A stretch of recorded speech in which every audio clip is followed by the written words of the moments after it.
In example 3, you have a graph that's given by this rectangle shape. Let's determine if this is a function.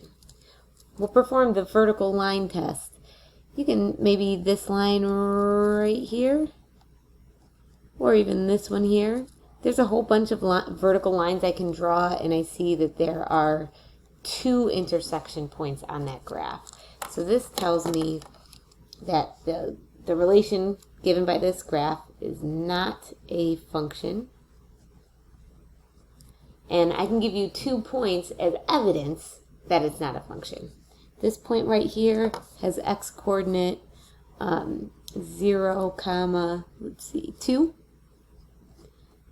And this point right here has coordinates 0, -2. So it's 2 points on the graph that have the same x-coordinate, therefore it's not a function. However, I can still give you the domain and the range. Because this is a nice continuous graph, I'm going to use interval notation to tell you what the domain is. Again, what we do is we scan the graph, we look from the left to the right, finding the smallest x-coordinate all the way up to the biggest x-coordinate. So,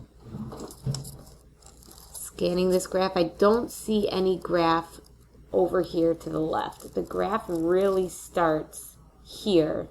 The leftmost point is all the points along this vertical line here is at -1. And it's including the point -1. So -1 is the furthest to the left x-coordinate. And then you see all of these points on the graph, right? So you have all of those x-coordinates all the way up until here. I believe that's +1. So the domain is -1 all the way up to +1 and all the points in between. In the range, we do the same thing, but we look from lowest height to highest height. So here is where the graph starts, at height -2.